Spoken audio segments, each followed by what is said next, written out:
फिर इस तरह का रिएक्शन क्यों? क्या निकला उस जॉब्स रिपोर्ट में? रीडिंग क्या है आपकी? क्यों घबरा रहा है इस तरह से यूएस का बाजार? देखिए, हाँ 2.5 लाख का एस्टिमेट था हाँ कि अगर 2.5 लाख से ऊपर आते हैं जॉब क्रिएशन के नंबर प्राइवेट के तो बहुत ही बुरा होगा, और 2.5 लाख से कम आते तो अच्छा होगा।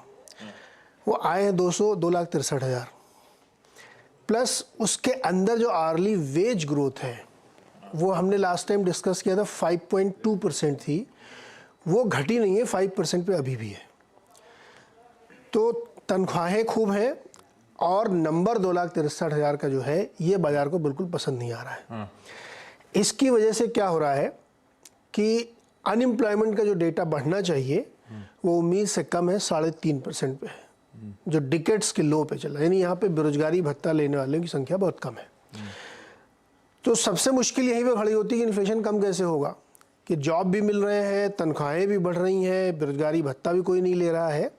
तो मार्केट को ये अब यकीन हो गया है कि 1 और 2 नवंबर को जो फेड की बैठक है उसमें 75 बेसिस पॉइंट की हाइक होनी तय है, और उसके बाद जो एक फिर से है दिसंबर में, उसमें भी 10-12 दिसंबर के आसपास है, उसमें भी एक और हाइक हो सकती है।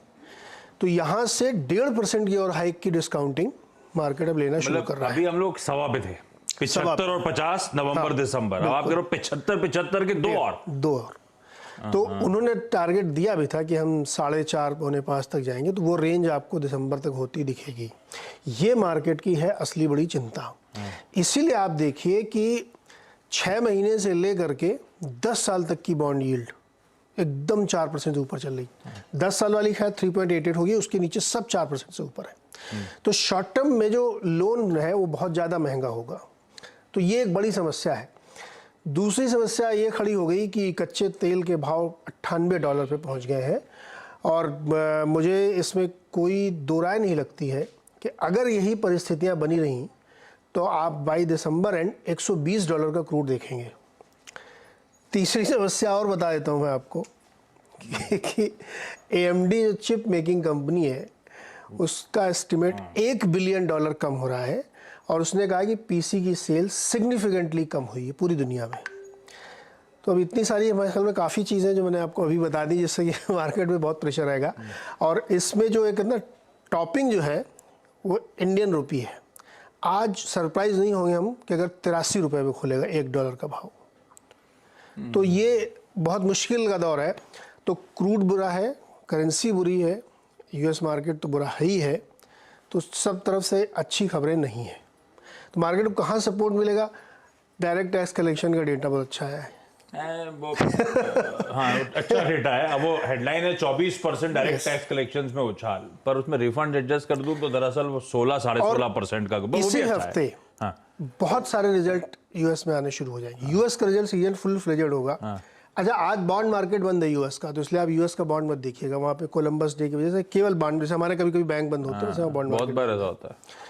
तो और इसी हफ्ते IMF का आउटलुक आएगा जो कि गिर गया आएगा। क्रिस्टीना जी ने बोल दिया है कि वो डाउनग्रेड होगा ग्लोबली सबकी इकोनॉमीज का। उसके बाद थर्सडे को CPI देंगे हम।